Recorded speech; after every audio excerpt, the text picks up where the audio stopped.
4월 재보궐선거가 40여일 앞으로 다가오면서 각 정당과 진영의 후보를 뽑기 위한 막판 경선이 치열해지고 있습니다. 이런 가운데 신현수 민정수석의 사의 표명 논란과 이명박 정부의 국정원 사찰 문제가 뜨거운 이슈로 떠올랐는데요. 관련 내용 짚어보겠습니다. 박창환 장한대 교수, 서성교 건국대 초빙 교수 두 분과 함께하겠습니다. 어서 오십시오. 안녕하세요. 네, 안녕하세요. 자, 먼저 보궐선거 이제 한 달하고 보름 정도가 남았습니다. 여야 경선 시간표도 좀 빨라지고 있는데요. 먼저 26일부터 투표에 들어가는 민주당부터 보죠. 선거 전 초반에는 박영선, 우상호 두 후보가 누나, 동생 하면서 아주 화기애애한 분위기를 보였는데 첫 TV 토론 딱 들어가니까 분위기가 달라지더라고요. 먼저 어떻게 보셨는지 서 교수님부터 좀 여쭤볼까요? 네, 이제 박영선, 우상호 후보 아주 굉장히 친한 두 분이죠. 그래서 네. 오누이다, 남매다 이렇게 아주 친선 분위기를 시작했는데 결국 이제 선거라는 것은 본인이 대해야 할 당연한 이유, 상대방에 대한 비판, 또 절박함을 호소해야 되는 것 아닙니까? 1차 토론회는 그래도 우호적인 분위기였지만 상당히 조금 날섰다라고 보여지고 있습니다. 일단 초반 판세는 박영선 후보가 조금 앞서고 있는 것 아니냐 이렇게 보여지고 있고요. 네. 그 이후에 우상호 후보가 지금 맹추격하고 있다 이렇게 보여지고 있습니다. 네.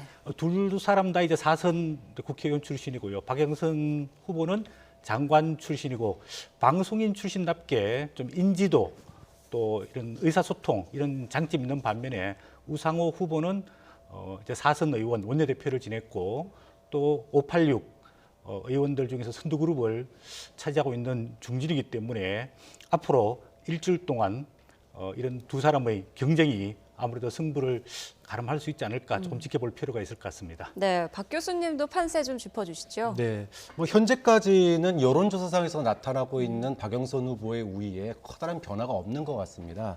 우상호 후보가 맹추격을 하고 또 뭔가 좀 차별성을 보이려고 노력을 하고 있는데 네. 아직 이렇다 할 그 기억에 남는 공약 경쟁 이런 것들이 좀 눈에 띄지 않는 상황이고요. 그리고 민주당 경선은 국민의힘과 다르게 당원 50%, 여론조사 50%거든요. 그러면 좀 우상호 후보가 그동안 중점적으로 봐왔던 게 이 당원 투표에서 뭔가 좀 역전을 해보겠다 이런 이제 구상을 가지고 있는 듯한데. 여권 내에 그 적극적인 지지층 내에 어떤 새로운 바람이나 박영선 후보에 대한 비토 분위기 또는 우상호 후보에 대한 결집 분위기 네. 이런 것들이 잘 일어나고 있지 않거든요. 그렇게 본다면 아직 본격적인 경선전 돌입은 안 했지만 초반 판세는 박영선 후보가 좀 여유 있게 우위를 지키고 있는 거 아니냐. 아직 판세의 변화는 좀 더 지켜봐야 될 것 같습니다. 그럼 앞으로 좀 판세가 뒤집힐 만한 변수로는 어떤 걸 꼽을 수 있을까요? 사실 이게 좀 쉽지가 않은 부분이 우상호 후보가 그 당내 지지층 결집을 위해서 그 박 전 시장에 대한 발언을 했는데 이게 2차 가해 논란으로 스스로 지지층 확산의 어떤 발목을 잡은 면이 있거든요.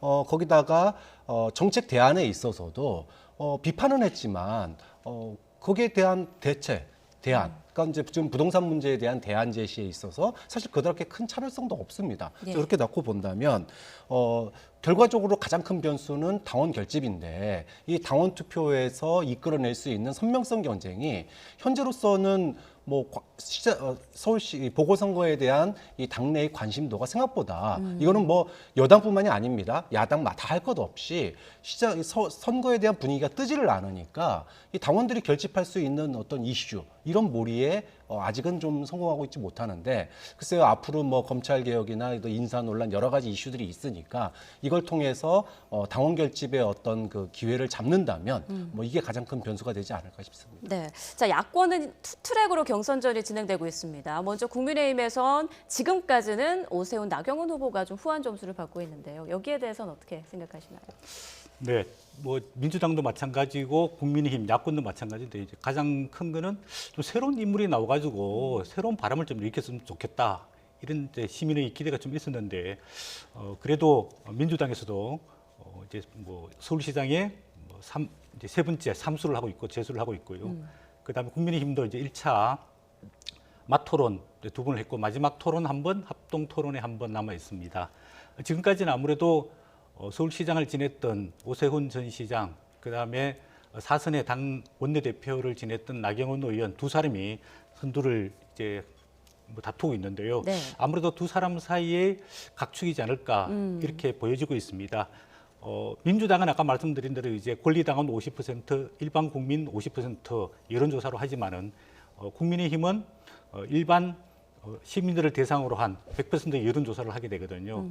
그렇게 한다면은 두 사람 사이에 박빙이 싸움이 되고 나경원 후보가 여성 가산점 10%를 받게 되는데 이 10%가 아마 또 이게 당락을 좌우할 수 있지 않을까 이런 생각이 듭니다. 네. 이때 국민의힘 후보가 누가 되느냐도 중요하지만은 국민의힘 후보와 그다음에 안철수 국민의당 후보와 이게 마지막 야권 단일화 후보 이게 아무래도 좀 더 관심이 있고 그렇죠. 그 단일화된 후보와 민주당 선출 후보 간의 경쟁력, 지지도 이런 게 아무래도 서울 시민들의 제일 큰 관심사인 것 같습니다. 네, 맞습니다. 자, 안철수 금태섭 후보도 우여곡절 끝에 첫 토론회를 열었죠. 홍준표 의원과 김종인 비대위원장은 안철수 대표에게 좀 많은 점수를 준 것 같고 또 민주당에선 반대의 평가를 내렸는데요.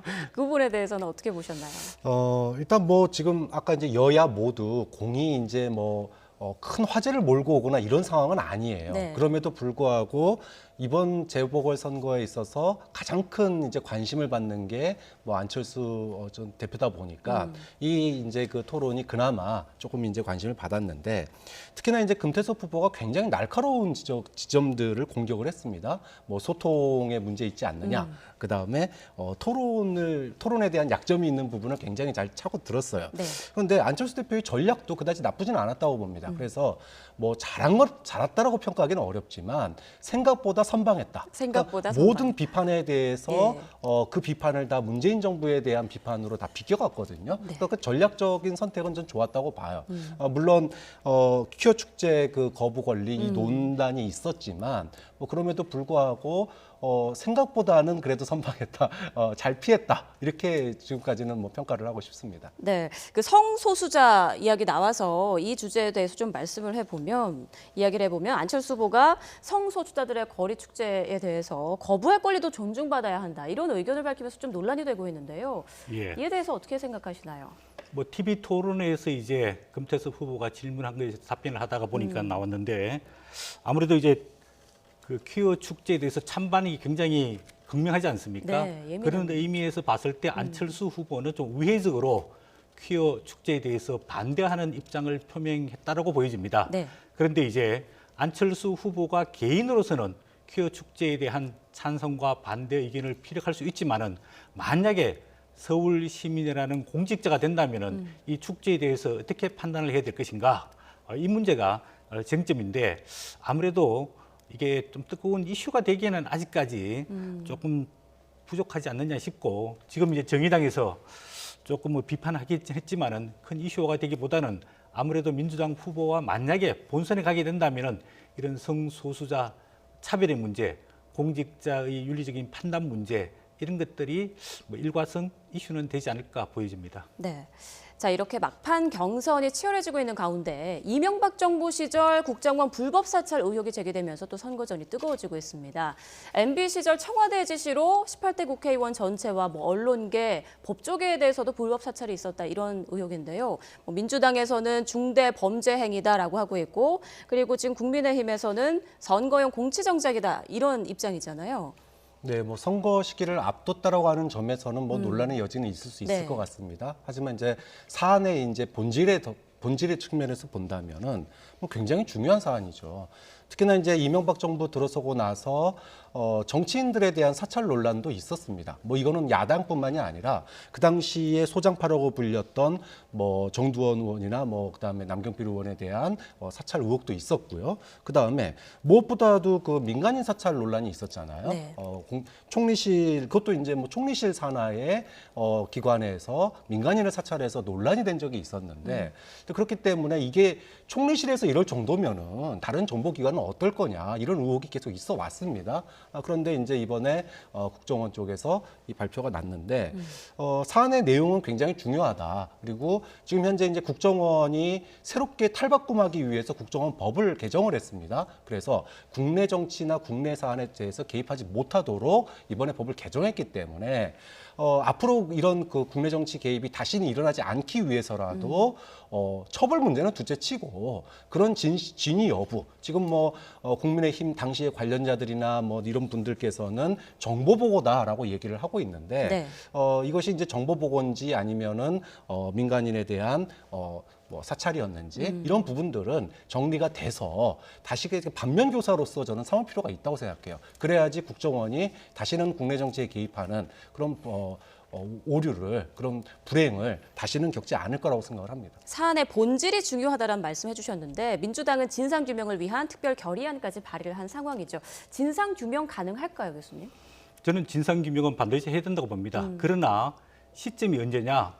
4월 7일 보궐선거를 지금 44일 앞두고 있는데 이 시점에서 굳이 유불리를 따져가지고 진상규명을 해서 정치적인 논란을 일으키기보다는 보궐선거 이후에 국회의 동의를 받거나 또 불법 사찰 대상이 된 당사자들의 청구를 통해 가지고 합법적인 자료 공개 또 박지원 국정원장이 그런 이야기 했는데요.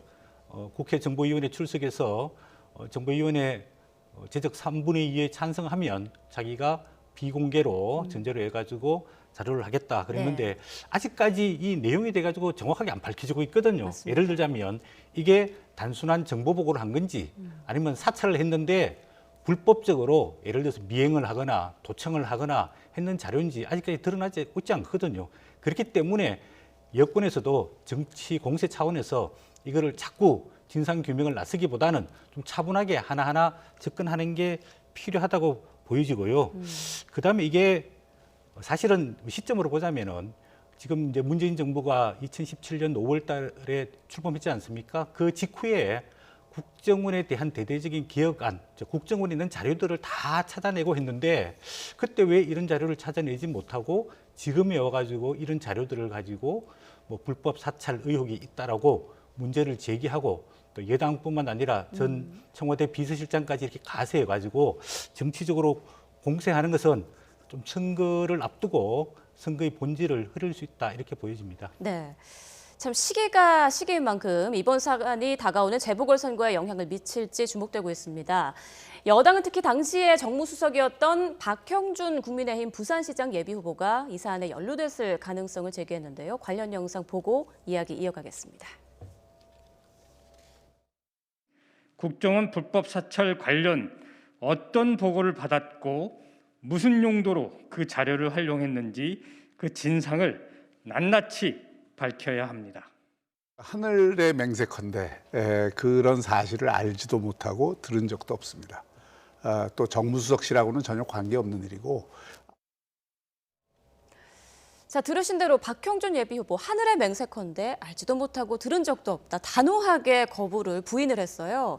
그런데 이게 업무 체계상 정무수석실에서 모르고 진행됐을 수 있을까 하는 의문이 많이 나오고 있거든요. 뭐 당시에 정무비서관이셨으니까 더 잘하실 것 같은데 글쎄요, 뭐 국정원의 보고가 대면 보고라든지 또 정보 보고는 이루어지죠. 다만 이제 대면 보고의 형식이 어땠는지 또 어떤 내용을 보고했는지 그리고 그것이 정무수석실이라고 하는 데가 여야를 조절하는 관계에 있다 보니까 그런 정보들이 정무수석실로 갔는지 근데 뭐 본인은 이제 극구 지금 이제 부정을 하고 있기 때문에 만약에 정무수석실에 국정원에 보고가 있었다라면 뭐 그게 정보 보고라도 네. 어떤 정보 보고였는지 그리고 그것이 합법적인 과정을 거친 거였는지 뭐 이런 정보에 대해서는 해명할 필요가 있겠죠. 네, 자, 박형준 예비후보 홍보비서관 정무수석 영입하지 않았습니까? 서 교수님께서는 이게 모르게 진행될 수 있었다라고 예상을 하시는지요? 저는 뭐 사실 그 당시에 청와대에 근무했지만은 이런 뭐 정보라든지 불법 사찰 관련된 내용을 접한 바가 전혀 없고요. 네. 또 저희가 지시한 바도 없습니다. 박형준 지금 부산시장 예비 후보는 2008년 6월부터 2009년 8월까지 홍보기획관을 지냈고요. 2009년 9월부터 2010년 7월까지 정무수석을 지냈습니다. 약 한 2년간 청와대에 근무했는데요. 네. 지금 뭐 언론 보도를 보면은 MB 시절에 국정원에서 대통령을 보좌하기 위해서 뭐 당시 18대 의원 전원을 관리해라 이런 지침이 민정수석실 주도로 했고 민정수석실에 보고가 됐다. 이런 일부 보도와 함께 박형준 지금 예비 후보가 4대강 관련해 가지고 홍보기획관 시절에 또 정무수석 시절에 일부 보고를 받은 바 있다라고 이야기하고 있는데 이 보고를 받았는지 안 받았는지 예. 그다음에 주도적으로 했는지 안 했는지 그 보고를 받고 추후에 어떤 후속 조치를 내렸는지 안 내렸는지 이 부분에 대해 가지고 명확히 밝혀진 게 없지 않습니까? 그래서 일단은 본인이 보고 받은 바도 없고 알지도 못한다. 이거를 믿어줄 필요가 있고요. 또 자꾸 여권에서 부산 보궐선거 관련해 가지고 박형준 예비 후보가 지금 상당히 앞서고 있지 않습니까? 또 가덕도 특별법까지 통과시키고 뭔가 선거 판세를 자꾸 영향을 주기 위해서 이렇게 하는 거는 오히려 우리 유권자들의 정서에 봤을 때 이런 정치 공세로 인해서 플러스 알파가 되기보다는 역풍을 부를 수도 있기 때문에 너무 여권에서 팩트 중심으로 사실관계 중심으로 이렇게 조금 밝혀나가는 게 필요하지 너무 바람몰이식 정치 공세는 좀 피하는 게 좋지 않겠느냐 그런 생각이 듭니다. 그럼 선거 판세에 어느 정도 영향을 줄지 두 분의 예상 짧게 좀 들어볼게요. 저는 오히려 역풍이 크게 불 거라고 생각을 합니다. 네, 교수님께서는. 저도 뭐 증거나 증언이 있다면 모를까 진실관계가 밝혀지기에는 시간이 걸릴 거거든요. 네. 그래서 뭐 지금 판세에 커다란 영향을 주기는 어렵다고 봅니다. 네, 알겠습니다. 이번엔 다음 이슈로 넘어가 보죠. 검찰 고위 간부 인사에 반발해서 사의를 표명하고 휴가에 들어갔던 신현수 청와대 민정수석, 이제 월요일인 내일 청와대에 출근할 것으로 전해지고 있습니다. 내일 출근해서 사의를 철회할지 아니면 그대로 사의를 계속 굳혀 나갈지 지금 관심이 쏠리고 있는데 두 분 전망 좀 들어보죠. 서 교수님. 예. 참 전망하기 어려운데요. 네. 사퇴할 가능성도 있고 다시 복귀할 가능성도 있는 뭐 여러 가지 증거들이 나오고 있습니다. 이제 사퇴할 가능성이 크다는 것은 본인이 지인한테 문자를 3줄짜리를 보냈는데 저는 뭐 동력을 상실했습니다. 동력이라는 게 청와대 민정수석으로서 일할 수 있는 힘을 상실했다. 네. 그리고 박 장관과는 평생 만나지 않을 것이다. 박범계 장관 예, 얘기하는 그렇죠. 거죠. 지금 법무부 장관인데 만약 민정수석으로 복귀를 하게 되면은 그 법무부 장관과 업무 협조를 안 할 수가 없는 거거든요. 이런 측면에서 본다면은 본인이 사퇴할 가능성이 큰데 일단은 내일 업무에 복귀한다라는 또 뉴스도 나오고 있기 때문에 복귀한다는 내일 출근한다는 이야기는 아마 복귀를 염두에 두는 것 아니냐 네. 그런 생각이 들고 아마 복귀를 하면 출근하게 되면 오전에 9시나 10시쯤 아마 문재인 대통령과 티타임을 하게 되면은 본인이 고집을 끊고 다시 업무에 복귀할 가능성도 있지 않을까 이런 생각이 드는데 본인이 복귀하든 사퇴하든 아무래도 본인뿐만 아니라 문재인 대통령의 국정 운영 시스템과 리더십에 상당히 타격을 많이 받았다라고 보여집니다. 네. 박 교수님께서는 어떻게 전망하시나요? 저도 뭐 혹시 전망이 쉽지는 않은 것 같습니다. 네. 아직 이제 본인의 이제 말들이 직접적으로 그 언론에 나온 적이 없어요. 맞아요. 다 뭐 한 달이 건너서 뭐 관련자의 이렇게 소식, 즉 전원으로 이야기가 나오고 있는데 이것이 언론에 보도된 부분들을 보면은 대부분이 다 이제 뭐 사표를 강행하는 쪽으로 사퇴를 네. 강행하는 쪽으로 좀 얘기가 나오고 있습니다. 근데 이제 아까 말씀하셨지만 사실은 맨 처음 정무수석 될 때도 대통령이 몇 번이나 요청해가지고 그 자리에 앉은 거거든요. 그렇죠. 그렇다면은 내일 대통령과 직접적으로 대면했을 때 그때 가서 또 어떻게 상황이 바뀔지도 모르기 때문에 지금에서 뭐 사의를 갖다가 고집을 꺾을 거다, 꺾지 않을 거다 이렇게 전망하는 건 사실 쉽지 않고 어차피 내일이면 다 언론에 이제 이 결과가 나올 것이기 때문에 네. 이것이 남긴 여파는 굉장히 클 것 같아요. 만약에 정말로 사퇴를 하게 된다 이러면은 장관이 공개적으로 유감 표명도 했고 또 청와대가 뭐 대통령이 직접 나서지는 않았지만 네. 어쨌든 복귀 요청을 공개적으로 이렇게 했는데도 불구하고 돌아오지 않는다라면은 공직기강 민정수석이라는 사람이 대통령 어떻게 보면 청와대의 기강을 잡는 사람인데 네.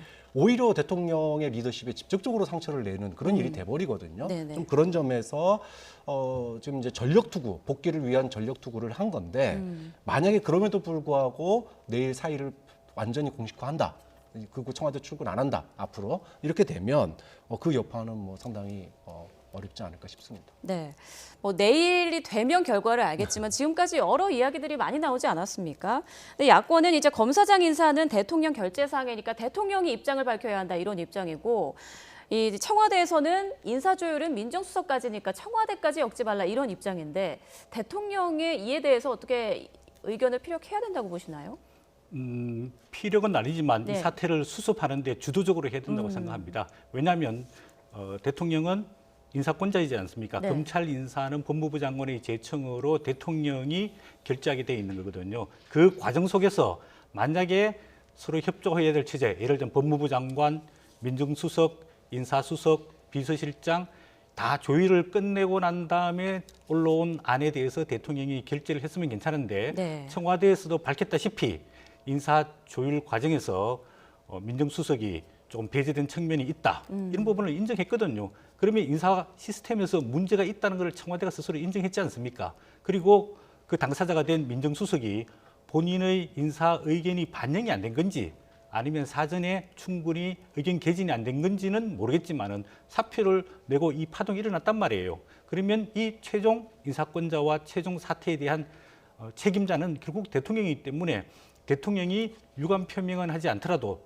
책임은 사과를 하지 않더라도 일단은 민정수석에 대한 인사 문제, 그다음 청와대 인사 시스템에 대한 문제는 분명하게 정리할 부분이 있다라고 생각이 듭니다. 박 교수님 생각도 들어보고 싶네요. 참모의 의견은 뭐 대통령이 받을 수도 있고 안 받을 수도 있죠. 그걸 갖다가 일일이 해명해야 된다 그러면 그 참모를 왜 둡니까? 참모가 동의하지 않으면은 인사를 할 수 없는 건 아니잖아요. 원래는 장관이 인사를 갖다가 제가를 올리는 거고 거기에 대해서 제가를 하는 사람은 대통령입니다. 수석은 거기에서 중간 역할을 하는 사람이지 공식 결재 라인이 아니잖아요. 좀 그런 점에 있어서 참모의 의견을 뭐 대통령이 안 받아들인 경위를 갖다가 대통령이 밝혀야 한다 이렇게 주장하는 건 좀 너무 나간 거죠. 또 하나는 만약에 이것이 정말로 야권에서 주장하고 또 일부 언론에서 얘기한 것처럼 대통령의 제가 없이 발표가 된 거다. 사실 뭐 있을 수 없는 일이지만 그렇다면은 뭐 청와대에서 공식적인 해명을 할 필요가 있습니다. 네. 그런데 과연 우리나라에서 이 대통령제 중심의 국가에서 대통령 제가 없는 인사 발표가 과연 있을 수 있는 일이냐? 사실 있을 수 없는 일이거든요. 근데 이거를 갖다가 언론에서 보도를 한다는 거는 이건 좀 언론이 너무 나간 거 아니냐. 그래서 어저께 청와대가 두 번이나 이 공개적인 이 부분에 대해서 이제 너무 나아갔다. 그리고 이건 허위 사실이다. 이렇게 이제 수정을 좀 요청을 했는데 네. 좀 언론이 좀 너무 많이 앞서 나가고 있는 거 아닌가 싶습니다. 네. 자, 이게 논란이 커지자 갈등의 당사자인 박범계 법무부 장관이 사흘 전이죠. 지난 18일 신 수석에게 사과의 뜻을 밝혔습니다. 내용 잠시 들어보시죠. 이번 인사와 관련해서 여러 차례 만났습니다. 우리 두 사람의 관계가 지금 만나고 안 만나고에 의해서 결정되는 그런 관계가 아닙니다. 참 오래된 관계이기 때문에 제가 마음 아프다 이런 말씀을 드린 거고요. 자, 이르면 내일 발표될 검찰 중간 간부 인사에도 관심이 쏠리고 있습니다. 이번에는 시연수, 윤석열 이 두 사람의 의견이 좀 반영이 될지 이 여부가 궁금한데 두 분의 전망 들어볼까요? 네, 만약에 그 신현수 민정수석이 복귀를 한다라면 아무래도 조금 인사안의 의견이 반영이 되지 않을까 싶고 윤석열 총장은 원래 임기가 7월 24일까지이기 때문에 윤석열 총장의 뭐 의견, 의사는 충분히 반영되기 어렵지 않을까 이런 생각이 들고 예. 지난주에 있었던 그 검사장급 인사를 보면은 굉장히 네 자리만 이동을 했거든요.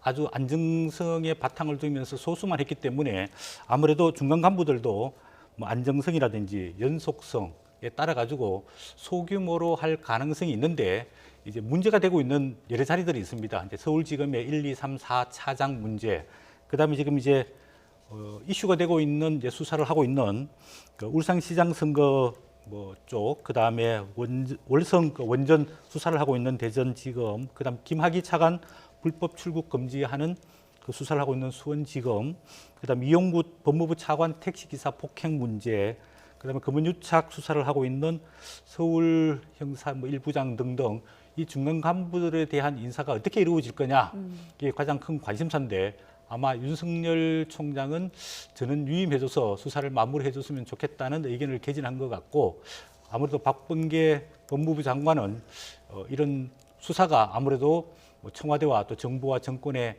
타격을 줄 수 있기 때문에 일부 조정이 있지 않을까 이런 생각이 듭니다. 네, 서 교수님께서는 신 수석의 의견은 조금 반영될 여지가 있을 것 같다. 만약에 복귀한다면 이런 예. 말씀이신데 박 교수님께서는요. 대통령이 신년 기자회견에서 뭐 검찰총장도 우리 사람이다 이런 식의 이제 리에 발언을 했는데 저는 뭐 새로운 논란을 자초할 수 있는 그런 뭐 파격적인 뭐 예를 들어 원전 수사팀이나 아니면은 뭐 출국금지 수사팀을 뭐 해체한다거나 네. 이런 파격적인 인사는 없을 것 같아요. 아주 이제 지난번 지검장 인사처럼 소수 아주 극소수의 일부 꼭 필요한 인사들 임기가 된 사람들 또는 이제 순환이 돼야 되는 사람들 이런 정도의 일부 교체가 있지 않을까. 이거는 뭐 신수석의 복귀 여부와 상관없이 네.